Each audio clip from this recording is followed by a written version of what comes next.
네, 우리 함께 말씀을 보실 때 시편 8편 1절부터 9절까지 말씀 저 여러분 교독하겠습니다. 여호와 우리 주여, 주의 이름이 온 땅에 어찌 그리 아름다운지요, 주의 영광이 하늘을 덮었나이다.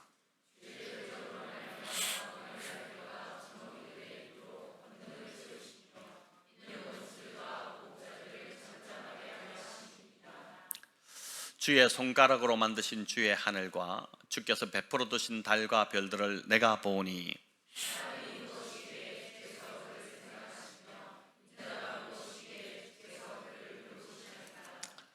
그를 하나님보다 조금 못하게 하시고 영화와 존귀로 관을 씌우셨나이다.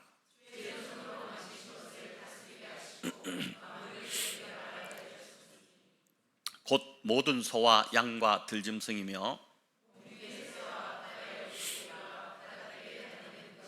같이 읽겠습니다. 여호와 우리 주여, 주의 이름이 온 땅에 어찌 그리 아름다운지요. 아멘.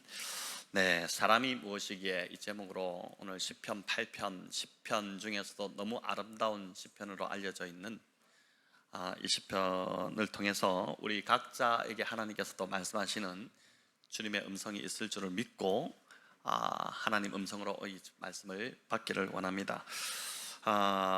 그림책을 하나 좀 보여주시면, 마음이 흐린 날엔 그림책을 펴세요, 이런 책이 있습니다.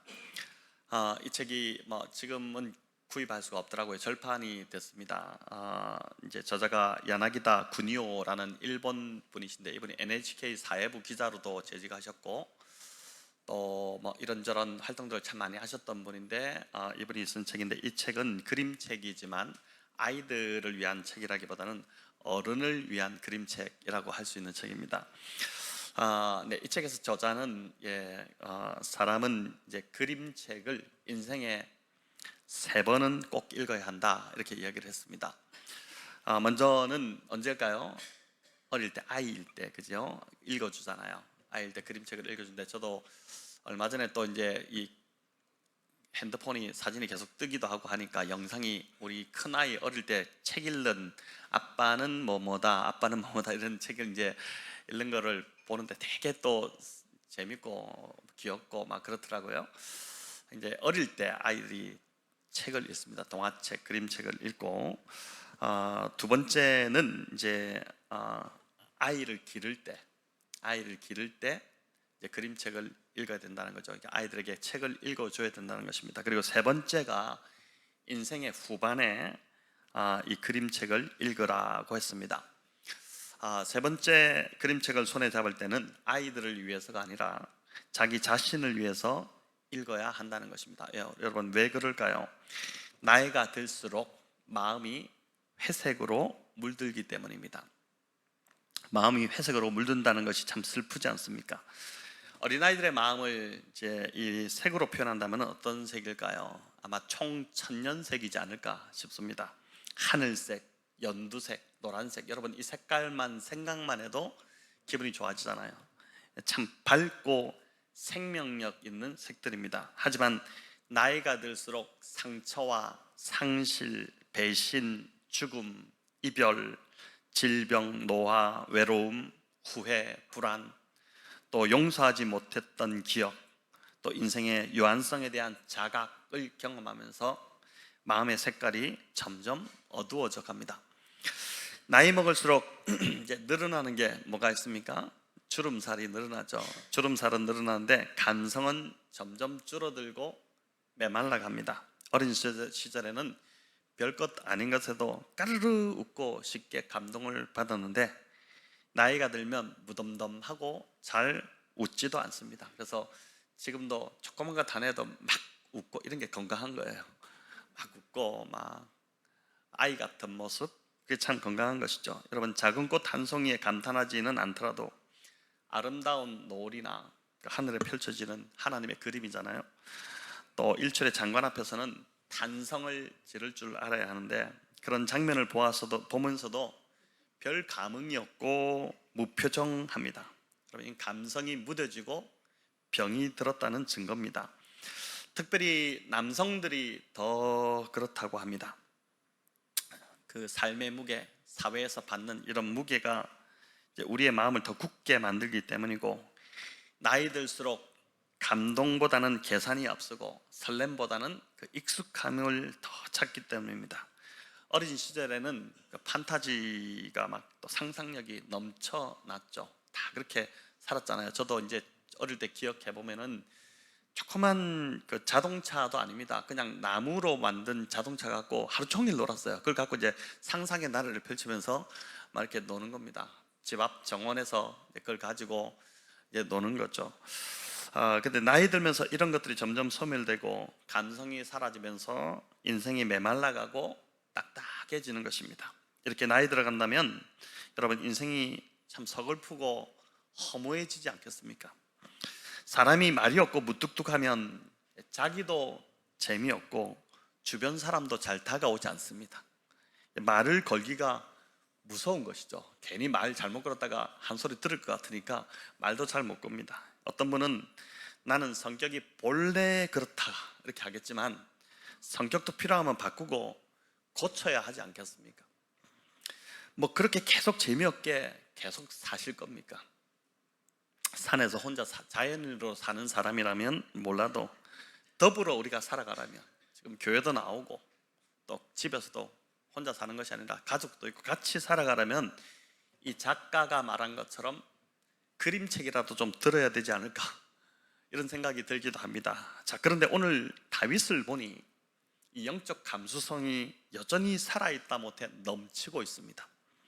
다윗은 나이가 들었지만 여전히 하나님 앞에서 이 총자연색의 마음을 잃지 않은 사람처럼 보입니다. 그림책을 그가 많이 읽었을까? 아닐 것 같아요. 다윗은 수많은 전쟁을 치른 군인이었습니다. 여러분, 전쟁에 한번 나갔다 오면 그게 평생 트라우마로 참 고통 가운데 살아간다고 하잖아요. 저희 아버지도 월남전을 참전하신 분인데, 그러다 보니까 요즘도 장고대로 그 전쟁에 그 트라우마가 있다 보니까 그렇게 꿈을 꾸신다고 합니다. 그러니 다윗은 수많은 전쟁을 겪었고 수많은 사람들이 자기 옆에서 죽어나가고 피비린내 나는 그 현장을 경험했던 사람입니다. 또 배신과 음모, 또 이 죽을 것 같은 사울의 추격으로 인한 10여 년의 이 도피 생활, 이 생활을 감당했었고, 또 아들 압살롬의 배신이 있었잖아요. 반역을 일으켰잖아요. 그러다가 결국 그 사랑했던 아들이 싸늘한 시신으로 돌아오게 되는 그 참 인생의 거칠었던 그 거친 경험을 다 겪었던 사람입니다. 여러분, 이 정도 되면 참 마음이 굳어지고 웃을 일이 별로 없을 것 같은 그런 것 같은데, 오늘 시편 8편의 이 언어들을 보니까 정말 맑고 순수하고 밤하늘에 빛나는 별들을 보는 것 같은 그 어린아이의 감성들로 가득 차 있습니다. 자, 그래서 이 시편 8편이 다윗이 어린 목동이었을 때 밤하늘을 이렇게 양을 치던 그 밤에 밤하늘을 바라보면서 이 시편을 지었나, 그런 생각이 들지만 2절을 보니까 그런 것도 아닌 것 같습니다. 2절 여기 보면 원수들과 보복자들 이런 표현이 나오잖아요. 나이 어린 목동이 무슨 원수가 있고 보복자가 있겠습니까? 그러니까 이는 다윗이 나이가 많이 들고 인생의 질고를 다 겪었기에 나오는 표현들이라고 볼 수 있죠. 먼저 다윗은 1절에서 이렇게 경탄을 합니다. 우리 같이 한번 읽어볼까요? 여호와 우리 주여, 주의 이름이 온 땅에 어찌 그리 아름다운지요. 참 이 1절이 기가 막힌 참 표현이죠. 1절만 아니라 9절에서도 똑같은 말로 경탄을 반복하는데, 그래서 시편 8편을 수미상관 구조다 이렇게 이야기합니다. 수미상관, 수미가 머리 숫자 꼬리 밑자, 처음과 끝이 쌍을 이룬다, 똑같은 언어로 쌍을 이룬다 해가지고 수미상관 이렇게 하는데, 다윗이 하나님을 향해 하나님 정말 대단하십니다, 하나님 놀라우신 분이십니다, 이렇게 앞뒤로 똑같이 고백을 하고 있고, 그 고백의 중간에 다윗이 그렇게 하나님을 경탄하고 있는 이유를 거기서 기록하고 있습니다. 그래서 시편 8편은 제가 보니까 이제 마치 샌드위치 같은 구조입니다. 똑같은 빵과 빵 사이에 하나님을 찬양하는 경탄하는 그 구절 사이에 이제 그 맛있는 샌드위치가 되게 하는 재료들이 들어 있습니다. 그래서 오늘 설교를 여러분 듣고 나면은 저와 여러분 아주 맛있는 샌드위치 하나를 잘 드신 것 같은 느낌 들면 좋겠습니다. 그래도 배가 고프시죠? 지금 저도 배가 고프네요. 아침에 막 1부 때 막 하고 또 2부 지금 그래서 이제 다윗처럼 저와 여러분도 하나님 앞에서 이 말씀 시편 8편을 듣고 나면 다 이 해설을 듣고 나면 정말 이 순수한 영적 감수성이 내가 너무 죽어 있구나, 이걸 회복해야겠다, 이런 마음이 좀 들고, 그래서 하나님을 높이고 싶고 찬양하고 싶고 또 하나님으로 인해서 감격하고 감동하는 그런 어린아이 같은 삶 다시 회복하시기를 간절히 바랍니다. 먼저 시편 8편의 부제를 여러분 보시면 다윗의 시라고 되어 있고 또 깃딧에 맞춘 노래 이렇게 되어 있습니다. 여러분, 깃딧이 무엇일까요? 정확하지는 않지만 이 깃딧은 현악기의 일종이었을 것으로 그렇게 봅니다. 히브리어로 보면 이 깃딧은 끼띠라는 단어에서 왔는데, 이 끼띠는 블레셋의 한 종족인 가드가 기억 디귿 가드잖아요. 끼띠, 그 이제 가드의 여성형, 가드 사람을 뜻하는 여성형 명사가 끼띠라는 단어입니다. 그래서 이 블레셋 땅 가드에서 사용되었던 주로 여자들이 들고 노래를 불렀던 악기 중에 하나가 아니었을까 그렇게 봅니다. 그래서 이 깃딧이 또 어떤 사람은 그리스에 가서 기타라라는 악기가 되었고 또 스페인에 가서는 기타라가 되었고, 이 영어로 이제 뭘까요? 기타가 되었다, 이렇게 주장하기도 합니다. 자, 이렇게 본다면 다윗이 약간 오늘날의 기타와는 조금 다른 모양일 수 있겠지만은 어떤 기타 같은 악기를 하나 들고 밤하늘에 그 별들을 바라보면서 기타를 튕기면서 이 시를 짓지 않았을까 이렇게 봅니다. 여러분, 그래서 인생을 살면서 기타 하나 정도는 배워두시는 게 좋습니다. 혼자 예배하더라도 여러분 악기가 있으면 더 깊이 예배할 수 있어요. 젊을 때는 시간이 없어서 못했고 나이 들어서는 악보가 보이지 않아서 못한다, 이렇게 하지 마시고 이제부터라도 한번 열심을 내어보시면 좋겠습니다. 자, 그럼 시편 8편의 속재료는 어떤 내용물들일까요? 겉을 싸고 있는 빵, 여호와 우리 주여 주의 이름이 어찌 그리 아름다운지요, 이런 경탄을 자아내는데, 그러면 그 속재료가 뭘까? 여러분, 많은 재료들이 있는 것 같지만 요약한다면 다윗의 두 가지 고백이 그 속재료로 담겨 있습니다. 첫 번째는 하나님이 어떤 분이신지를 고백하고 있고, 두 번째는 인간이 어떤 존재인지를 고백합니다. 하나님을 바르게 알고 우리 자신을 알 때 우리들도 이 다윗처럼 영적 감수성이 살아나서 하나님의 아름다우심을 찬양하고 경탄할 수 있게 된다는 것이죠. 여러분, 그래서 하나님을 아는 것, 또 나를 아는 것, 이게 사실 신앙생활의 핵심입니다. 이게 신앙이죠. 하나님을 알아가는 것이 신앙. 또 그래서 하나님을 통해서 내가 누구인지를 알고 겸손히 하나님을 의지하는 것, 이게 신앙생활이지 않습니까? 자, 이제 이 두 가지를 살펴볼 텐데 그 전에 먼저 2절을 보니까 주의 대적과 젖먹이 어린아이들을 대조시킵니다. 여기 대적은 그냥 대적이라 하지 않고 뭐라고 합니까? 주의 대적, 이렇게 하잖아요. 주의 대적이라고 합니다. 겁도 없이 하나님을 대적하는 사람들입니다. 왜 대적할까요? 무지하기 때문입니다. 무지하기 때문에 하나님을 대적하는 거예요.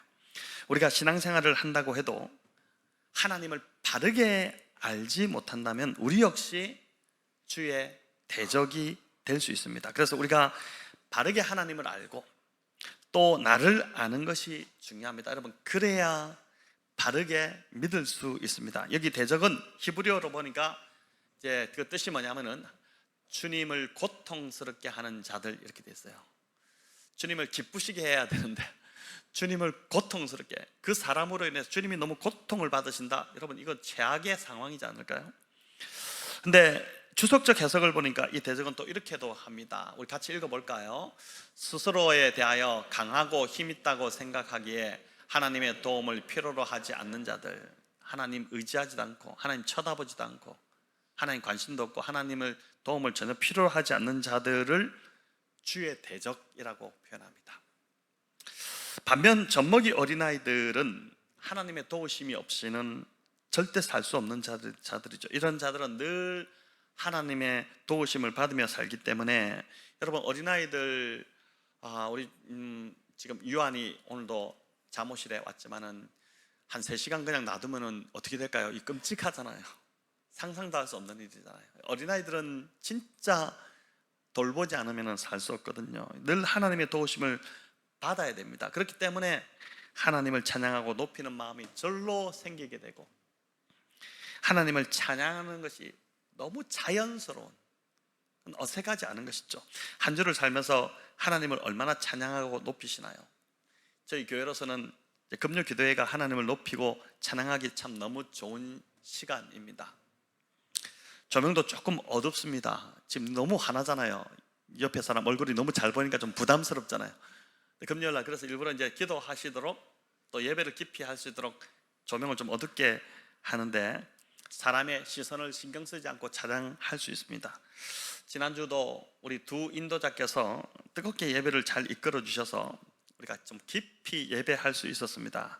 여러분, 그럴 때 자연스럽게 어떻습니까? 그 자리에 있으면 하나님을 자연스럽게 높이게 되나요? 아니면 여전히 하나님을 찬양하는 게 좀 어색한가요?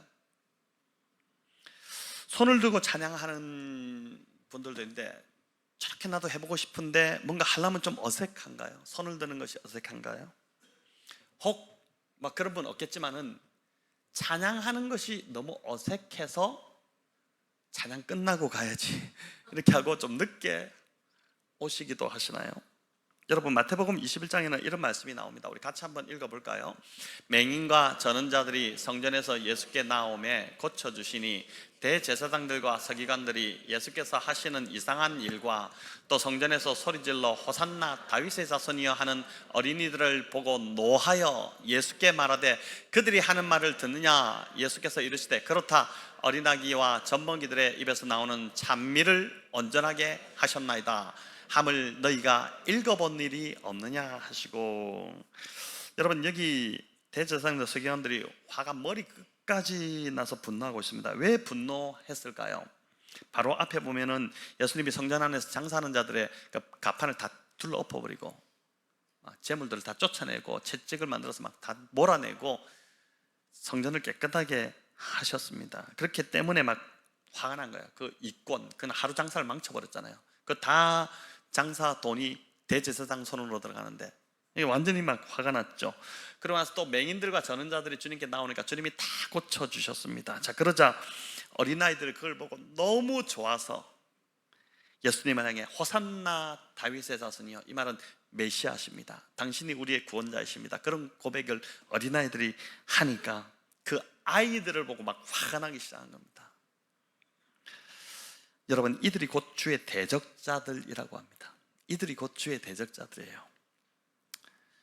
자, 그러자 우리 주님이 오늘 본문 8편 2절, 시편 8편 2절을 인용하셔서, 이 시편 8편 2절을 주님이 가져오셔서 말씀을 하신 것입니다. 이 못 읽어봤냐? 니네는 이 글을 못 읽어봤냐? 시편 8편에 분명히 이렇게 말씀하고 있지 않느냐? 하나님은 어린아기와 젖먹이들의 입에서 나오는 찬미를 온전하게 하셨다는 것입니다. 여러분, 이게 무슨 뜻일까요? 그들의 어린아이와 젖먹이들의 입에서 나오는 찬미를 온전하게 하셨다. 이게 무슨 뜻이지? 온전하게 하셨다. 이게 무슨 말일까요? 여러분, 어린아이와 젖먹이들이 찬양하는 거 보셨나요? 좀 이르죠? 어린아이들 찬양합니다. 저희 집 아이들도 어릴 때 보면 막 장난감 기타 들고 자기가 찬양인도, 뭘 엄마가 찬양인도 하는 걸 좀 보고 막, 그래서 지금도 막 그렇게 하는데, 막 하는데 보면은 가사도 막 다 개사해서 엉망이고, 그 다음에 막 박자도 틀리고 막 음정도 안 맞고 그렇게 하잖아요. 그걸 온전한 찬양으로 받아주셨다는 것이에요. 그걸 온전하게 하셨다. 온전한 찬양으로 하나님이 그걸 받아주셨다는 것입니다. 여러분, 그래서 찬양의 형식이나 모양 이런 것보다도 더 중요한 것은 사실 찬양하는 자의 마음의 태도라고 할 수 있습니다. 주를 대적하는 자의 모습이 아니라 어린아이 같이 참 순수한 마음으로 주님을 높이고 예배하고자 하는 그 마음을 하나님이 참 기쁘게 받으신다는 것입니다. 기도의 언어가 좀 부족하고 뭘 잘 몰라도 하나님을 높이고 정말 주님을 높이고자 하는 그 마음 하나만 가지고 하나님 앞에 나오면 그 찬미를 온전한 예배로 인정해 주시고 우리 하나님이 기쁘게 받아주신다는 것입니다. 여러분, 엊그제 금요기도 때 기도회를 마치면서 제가 이 자리에서 마지막에 멘트를 한마디 이렇게 했었습니다. 사실 그 말이 준비된 말이 아니라 그 순간 주님이 부어주신 마음이었어요. 제가 뭐라고 했는지 기억나십니까?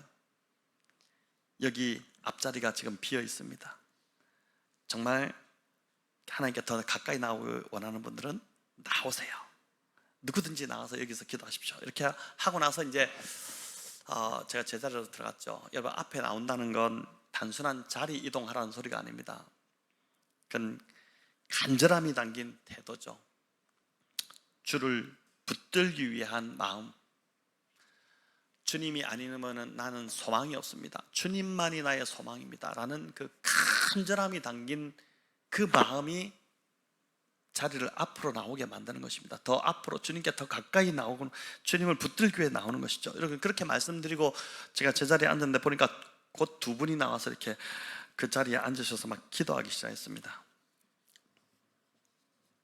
그 마음이 저는 오늘 본문에 나오는 젖먹이와 어린아이 같은 마음이라고 믿습니다. 제가 너무 예뻐서 제가 가서 막 그분들 안수기도를 해드렸어요. 나중에 집에 가면서 이제 그 두 분 중에 한 분과 같이 우연히 가게 됐는데 이야기 들어보니까 그 중에 한 분이 이제 학원 수업을 빼고 오셨다 이렇게 했어요. 마지막 수업이 하나 더 있었는데 기도회 가고 싶어서 빼고 온 것입니다. 저는 학생이 수업을 쨌다는 소리는 들었어도 선생님이 수업을 빼고 기도회 왔다는 소리는 제 목회 인생에 처음 듣는 소리였어요. 학생한테 전화했다는 거예요. 사정이 있어서 내 다음에 보강을 잘 해줄 테니까 오늘 좀 수업하지 말자. 그렇게 하고 금요 교대로 달려왔다는 거죠. 여러분, 저는 이게 바로 젖먹이 어린아이의 마음이라고 믿습니다. 많은 분들이 이 마음이 있었어요. 근데 지금 이 마음이 식어 있다면 오늘 시편 8편이 여러분에게 너무 간절한 말씀이라고 생각됩니다. 다윗은 3절에서 이제 하나님이 어떤 분이신지를 먼저 밝힙니다. 하나님이 누구신지를 밝히는데 하나님이 하늘과 별과 달을 주의 손가락으로 만드셨다 이렇게 고백합니다. 창세기 1장을 보면 인간은 하나님이 흙으로 직접 만드셨지만 하늘과 별과 달 만물은 뭐로 만드셨나요? 말씀으로 만드셨죠. 그러니까 빛이 있으라. 하나님이 이 말씀 한마디에 빛이 생겨났고 수많은 그 나무와 식물들이 또 생겨나라 이렇게 하니까 말씀 한마디에 쫙 생겨나지 않습니까? 근데 여기 보니까 다윗은 주의 손가락으로 만드셨다. 다윗이 뭘 좀 모르는 소린가 이렇게 할 수 있지만 이는 하나님이 얼마나 만물을 섬세하게 창조하셨는지를 강조하기 위한 다윗의 시적 표현이라고 할 수 있습니다. 여러분, 지금도 우주의 비밀을 다 풀어내지 못합니다. 감히 우주를 어떻게 해석할 수 있겠습니까? 그 정도로 우리 하나님은 광대하신 분이시고 인간이 해석할 수 없는 분이라는 거죠. 여기 3절에서 보니까 다윗은 하나님께서 만드시고 베풀어 두신 달과 별을 내가 보니 이렇게 표현합니다. 내가 보니. 이 본다는 것은 여러분 이 단어는 유심히 눈여겨 살펴본다 이런 뜻이에요. 우리는 밤하늘을 봐도 큰 감흥 없이 그냥 한번 쭉 보고 날이 별로 안 좋네 이러고 그냥 갑니다. 근데 그렇게 지나칠 때가 많은데 다윗은 눈여겨 하나님이 만드신 만물을 유심히 관찰했다는 것입니다. 그 달과 별을 보면서 다윗이 하나님을 생각한 것입니다. 여러분, 재밌는 건 여기 보다는 단어가 미완료형으로 되어 있어요. 참 이게 시편 8편이 정말 기가 막히게 기록됐다. 이 문법 하나만 보더라도 그런 생각하는데 이 미완료형이라는 것은 히브리 문법 일종인데 보는 동작이 완료되지 않았다. 아직 미완료, 완료되지 않고 계속해서 보고 있다는 뜻이에요. 무슨 말인지 아시겠죠? 계속해서 보고 있다. 다윗은 옛날에 어떤 한순간에 하나님을 바라본 것으로 끝난 게 아니란 겁니다. 우린 과거에 어떤 한순간에 은혜 받았던 시간들, 그걸 계속 우려먹잖아요. 누구 이야기할 때 그걸 막 자랑하듯이 이야기하고, 그리고 나서 많은 순간은 사실 그런 것이 없이 지나갔는데, 다윗은 한순간도 주님을 바라보는 것이 끊어지지 않고 계속해서 주님을 바라보았다는 것입니다. 하나님의 솜씨를 눈여겨보고 있다, 그 고백을 하는 것이죠. 여러분, 이 얼마나 참 멋진 고백입니까? 가볍지 않아요. 우리의 신앙 고백은 참 가벼울 때가 많은데, 이 다윗의 신앙 고백이 참 묵직합니다. 그리고 깊이가 있죠. 이런 다윗의 눈으로 우리도 만물을 보게 될 때 거기서 우리가 하나님의 영광을 보게 될 줄을 믿습니다. 자, 이제 4절부터는 인간이 어떤 존재인지를 다윗이 깨달은 것을 고백하기 시작하는데, 4절을 우리 같이 한번 읽어볼까요? 사람이 무엇이기에 주께서 그를 생각하시며 인자가 무엇이기에 주께서 그를 돌보시나이까? 예전 성경에는 권고하시나이까? 그래서 우리 오늘 찬양에도 불렀지만 나를 권고하시나이까? 이렇게 이제 표현하잖아요. 여러분, 이 권고하다가 돌본다는 표현인데, 이 구절이 참 중요한데, 여기 보니까 두 가지 명사와 사람, 인자, 또 두 가지 동사, 생각하다, 돌보다, 이 두 가지가 나옵니다. 먼저 사람과 인자인데, 여러분 여기 사람, 이 사람은 히브리어로 에노시라는 단어입니다. 아담이 가인과 아벨을 잃었잖아요. 에덴에서 아담과 하와가 범죄하여 에덴에서 쫓겨나서 자녀를 낳았는데, 그 가인과 아벨, 가인이 형이 동생을 쳐 죽여서 결국 동생은 죽고 아들 둘째를 잃어버리고 큰아들도 유리방황하는 인생으로 쫓겨났기 때문에 두 아들 다 잃어버린 것이죠. 그래서 이제 낙심해 있던 아담과 하와를 하나님이 불쌍히 여기셔서 세 번째 아들을 주셨는데, 그 세 번째 아들의 이름이 뭡니까? 셋입니다. 지난번에도 우스개로 이야기했지만 세 번째 나와서 셋입니다. 아시겠죠? 그렇게 기억하십시오. 세 번째 나와서 셋입니다. 셋이 정하신 이런 뜻인데, 정하였다, 하나님 정해 주신 자다 이런 뜻인데, 그리고 이 셋이 장성하죠. 그래서 아들을 낳고 이름을 짓는데 그 이름을 에노스라고 지었어요. 인간, 오늘 나온 에노스 이런 뜻인데, 이 에노스의 정확한 뜻은 연약한, 병약한, 유한한, 죽을 수밖에 없는, 또 깨어지고 부패하기 쉬운 존재. 이름이 되게 좋지 않은 어두운 이름이죠. 그런데 이 창세기 4장 26절에 보면 그때부터 셋이 아들의 이름을 이렇게 에노스라고 지은 때부터 사람들이 여호와의 이름을 부르기 시작했다, 그 고백을 합니다. 우리 같이 한번 읽어보겠습니다. 셋도 아들을 낳고 그의 이름을 에노스라 하였으며 그때의 사람들이 비로소 여호와의 이름을 불렀더라. 자, 아멘. 여러분, 앞에서 주의 대적의 추석적 해석이 스스로에 대하여 강하고 힘있다고 생각해서 하나님의 도움을 필요하지 않고 하나님을 구하지도 않고 하나님 찾지도 않는 자들을 주의 대적이라고 했는데, 대표적인 자가 가인이었습니다. 가인, 동생을 쳐 죽이기 위해 끝까지 그는 하나님을 찾지 않았고 에덴의 동쪽으로 멀리 가버렸죠. 여러분, 이 에덴의 동쪽, 이 말은 하나님으로부터 멀어졌다는 거예요. 성막의 구조상 하나님의 임재가 있는 지성소가 서쪽이거든요. 지성소가 서쪽에 있는데 그 지성소의 동쪽은 완전히 하나님으로부터 멀어진 곳으로 가버렸다는 거예요. 그래서 그가 거기 가서 성을 쌓죠. 성을 쌓고 그 성의 이름을 누구의 이름으로 짓습니까? 자기 아들 에녹, 우리가 알고 있는 300년간 동행했던 그 에녹이 아니라 동명이인이죠. 자기 아들을 낳았는데 그 에녹이라 지었는데 그 에녹의 에녹성이라 지어요. 그러니까 이 아들이 내 인생을 보호해 줄 거라고 착각한 거죠. 여러분 자녀가 여러분을 지켜줄 거라고 생각하고 투자 개념으로 자녀를 키운다면 나중에 정말 큰 코 다칠 겁니다. 하나님이 여러분의 인생을 끝까지 책임지시지 자녀가 책임지는 게 아니죠. 자녀도 얼마나 부담스럽겠어요. 그러니까 이제 그렇게 에녹성이라 이름을 지었으니까 하나님을 전혀 찾지 않았다, 하나님을 전혀 구하지 않았다. 하나님의 이름을 셋의 자손들은 불렀는데 이 가인의 후손들은 부르지 않았다는 것입니다. 아담의 셋째 아들 셋, 그는 그 형들의 이야기를, 그 가인과 아벨을 직접 보지는 못했겠지만은 그 형들의 이야기를 부모였던 아담과 하와로부터 무수히 들었을 것입니다. 또 이 참 남부끄러운 집안 사이고 무엇보다도 그 부모가 하나님 앞에 범죄해서 그렇게 불순종해서 일어난 일임을 들었겠죠. 그래서 셋은 아들을 낳고 그 이름을 에노스라고 지음으로 하나님을 의지하지 않고는 살 수 없는 존재가 인간이다, 그걸 일깨워주고자 한 것입니다. 인간은 깨지기 쉬운 존재다. 에노스라는 이름의 뜻대로 인간은 부패하기 쉬운 존재다. 인간은 결국은 죽을 수밖에 없는 연약한 존재다, 유한한 존재다. 그렇기 때문에 하나님을 의지하지 않으면 하루도 살 수 없는 존재다라는 것을 처음부터 이름에 새겨서 아들만큼은 실패하지 않도록, 그 에노스만큼은 실패하지 않도록 한 것입니다. 그래서 하나님의 자손의 그 정말 거룩한 계보가 바로 이 에노스를 타고, 이 셋과 에노스를 타고 그 계보가 이어지기 시작해요. 가인의 계보가 있고 에노스의 계보가 있습니다. 그렇게 이제 바뀐 것이죠.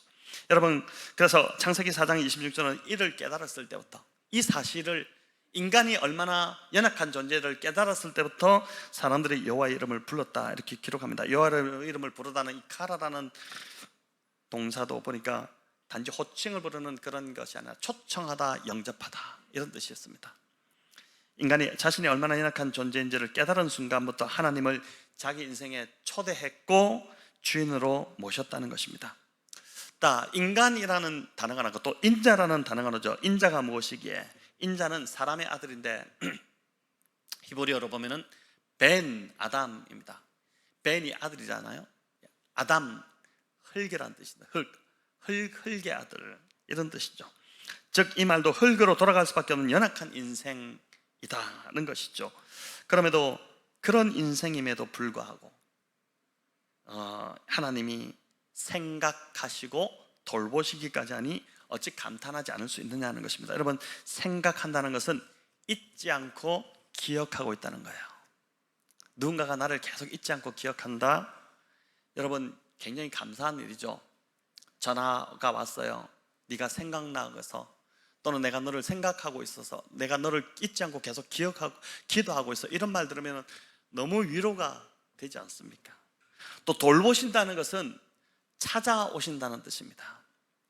이게 창세기 50장에 보면 이 단어가 나오죠. 창세기 50장과 출애굽기에 보면 이 단어가 나오는데, 요셉이 마지막 임종을 앞두고 형제들에게 나는 죽지만 하나님이 당신들을 돌보실 것이다.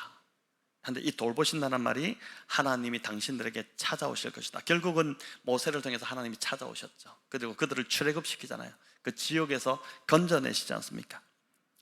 찾아오신다는 뜻입니다. 그런데 여기 생각하신다, 돌보신다는 이 동사도 동일하게 미완료형입니다.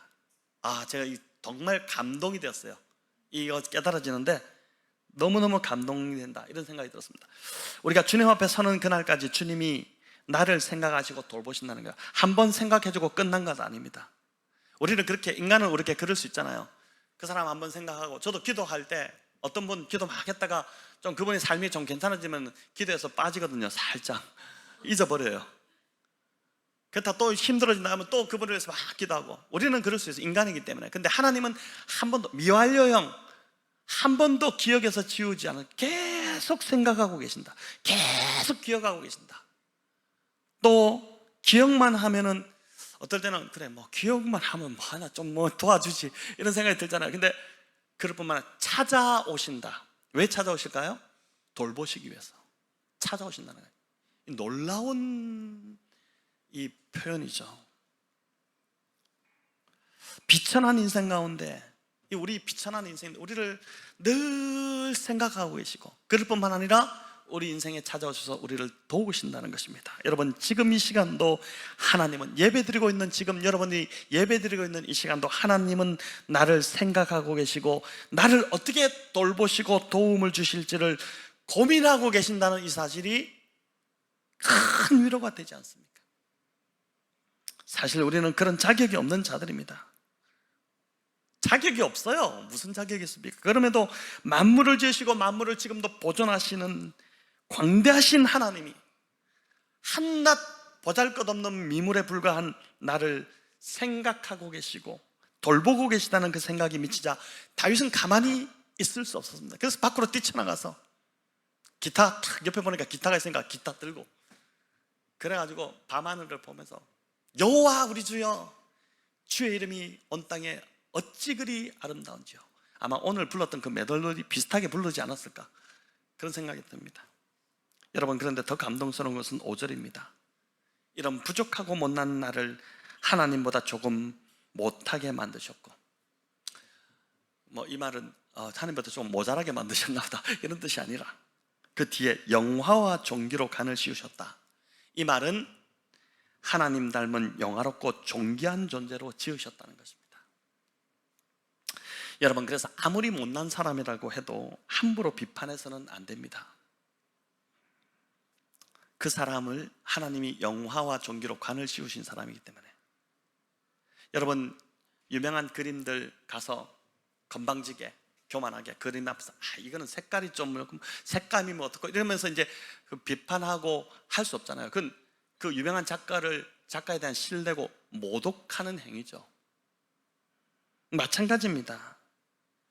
하나님, 우리가 다 하나님의 작품들인데 이 작품에 대해서 함부로 저 사람 어떻고 저쩌고 이렇게 말한다는 것 자체는 하나님을 모독하는 행위. 그 작품을 만드신 하나님, 영화와 존귀로 관을 씌우신 그 하나님 닮은 모습으로 만든 그 작가 하나님을 모독하는 행위밖에 안 되는 것이죠. 그래서 남편도 여러분 함부로 말하지 마시기 바랍니다. 아내도 마찬가지고. 얼마나 존귀한 자인지 몰라요. 영화와 존귀로 관을 씌우셨다고 그랬잖아요. 얼마나 존귀한 자인지 모릅니다. 자녀도 마찬가지예요. 자녀도 마찬가지입니다. 여기 영화라는 단어는 제가 히브리어가 뭘까를 살펴보니까 카베드라는 단어인데, 이거 일전에 제가 이거 십계명 설교할 때 말씀드렸어요. 5계명에 내 부모를 공경하라 할 때 공경하다가 이 카베드입니다. 똑같은 단어입니다. 이 뜻은 뭐냐면 무겁다는 뜻이에요. 공경이 왜 무거울까? 부모를 가볍게 대하지 말라. 부모를 굉장히 무겁게 대해야 된다. 가벼운 존재로 부모를 대하지 말라. 그때 이제 공경하다는 뜻이 거기서 나왔는데, 여기 마찬가지입니다. 여러분, 가벼운 존재가 아니라는 거예요. 우리 모두가 다 그렇게 가볍게 함부로 대할 존재가 아니라는 것입니다. 직장에서 우리 사람들 대할 때도 또 아래 사람들 가볍게 대할 수 있잖아요. 근데 그런 존재가 아니라는 것이죠. 우리 오늘 주일학교 일부 또 말씀드렸지만은 우리 또 청소년부 섬기시고 여기 와 있는 우리 교사들 계시지만은, 여러분, 우리 그렇게 하지 않으시겠지만 우리 어린 영혼들도 하나님께서 영화와 존귀로 관을 씌운 자들이라는 겁니다. 그렇기 때문에 결코 그들도 우리가 가볍게 대해서는 안 된다. 물론 열심히 분반 공부 준비하고 열심히 준비해서 아마 오실 겁니다. 밤 늦게까지 아이들을 가르치기 위해서 준비해서 막 오셔서 그렇게 하시겠죠. 애들 그냥 대충 해도 돼, 이런 마음이 아니실 거라고 믿습니다. 제가 왜 이 말을 원고에도 없는 말을 하는지 모르겠지만은 어쨌든 존귀와 영화로 관을 씌운 자들이 그 아이들이라는 거예요. 다윗은 밤하늘의 달과 별들을 바라보다가 그걸 만드신 대단히 광활하신 하나님께서 자신을 이렇게 대단히 존귀한 존재로 여겨주신다는 사실이 깨달아지니까 하나님을 높이지 않을 수 없었던 것입니다. 자, 그런데 더욱 놀라운 것이 있는데 6절입니다. 6절, 인간이 하나님의 청지기로 세움받은 존재라는 것입니다. 우리 같이 한번 읽어보겠습니다. 주의 손으로 만드신 것을 다스리게 하시고 만물을 그의 발 아래 두셨으니. 여러분, 하나님이 만드신 만물 얼마나 놀라운 작품입니까? 근데 그거를 하나님 대신해서 다스리도록 우리에게 청지기로 맡겨주셨다. 우리를 청지기로 세워주셨다는 것입니다. 여러분, 무엇을 믿고 우리에게 맡기실 수 있었을까요? 저는 가끔씩 하나님의 무엇을 믿고 저에게 이 교회를 위임 목사로 맡기고 세워주셨을까 놀랄 때가 있습니다. 저 같으면 저를 바라보면 못 맡겼을 것 같아요. 근데 하나님은 저를 존귀하게 여겨주셔서 하나님의 작품인 이 성도들을, 또 영광스러운 교회를 맡겨주신 것입니다. 여러분, 그래서 이런 걸 생각할 때마다 저는 가끔 눈물이 납니다. 기도할 때 이런 생각이 가끔씩 드는데, 제가 뭘 하고 하나님 핏값 주고 세우신 이 교회를 위임하십니까? 이러면서 이제 감동이 되고 눈물이 흐르고 하는 것이죠. 자, 이제 말씀을 맺겠습니다. 여러분, 시편 8편은 너무 아름다운 시편입니다. 이 시편이 아름다운 이유는 단지 표현이 아름답고 시적인 언어가 뛰어나기 때문만은 아닙니다. 이 시편을 지은 다윗의 마음이 아름답기 때문입니다. 여러분, 그래서 저와 여러분이 교회 안에서 뭘 섬기든 간에 우리의 섬김과 봉사가 아름다우려면 그 섬기는 우리 자신의 마음이 아름다워야 돼요. 그 마음으로 섬길 때 아름다워진다는 것입니다. 이 다윗의 마음이 아름다운 이유는 하나님의 크심을 알았고 또 하나님 앞에서 자신의 작음을 분명히 알았기 때문에 다윗의 마음이 아름다웠던 것입니다. 여러분, 우리의 인생도 마찬가지입니다. 인생이 아름다워지려면 내가 얼마나 크고 내가 얼마나 대단한 사람이 되느냐, 또 얼마나 큰 영향력을 미치느냐, 여기에 달려있지 않습니다. 하나님이 얼마나 크신 분인지, 하나님의 그 크심을 알고 또 그 하나님 앞에서 내가 얼마나 작은 보잘것없는 존재인지를 겸손히 인정할 때 우리의 인생이 아름다워지기 시작할 것입니다. 오늘 이 말씀 앞에서 내 마음이 지금 회색으로 물들어 있는 것 같다면, 내 마음빛이 좀 어둡고 칙칙하고 그런 것 같다면, 여러분, 어린아이 같은 그 천년색 컬러풀한 마음으로 다시 회복시켜 달라고 기도하시기를 바랍니다. 기도를 제가 금요일에 말씀드려서 기도가 뭐라고요? 기가 막히게 도우신다. 기가 막히게 도우신다. 기도하면 하나님이 우리를 기가 막히게 도와주십니다. 그래서 이 어린아이의 마음이 참 중요한 것 같습니다. 나이 들어도 이런 어린아이 같은 순수한, 하나님을 순수하게 의지하는 마음이 인생을 아름답게 만들어 갈 것입니다. 이번 한 주도 어린아이 같은 모습으로 하나님 앞에 서시기를 바랍니다. 뭘 다 아는 것처럼 그렇게 행동했던 이 바리새인, 또 서기관, 대제사장, 여러분, 이런 모습으로 서지 마시기 바랍니다. 그래서 서툴지만 젖먹이와 같은 어린아이 그 찬미를 온전케 하셨던 것처럼 그 하나님께서 저와 여러분의 신앙도 지금 참 서툴고 좀 보잘것없고 부족한 것 같지만은 정말 어린아이 같은 이 마음으로 하나님을 순전하게 의지하는 그 마음을 우리 하나님이 온전한 신앙으로 인정해 주시고 받아주실 거라고 믿습니다. 저와 여러분의 인생이 다윗처럼 이렇게 우리 주님처럼 계속해서 아름다운 인생으로 빚어지시기를 우리 주님의 이름으로 축원합니다.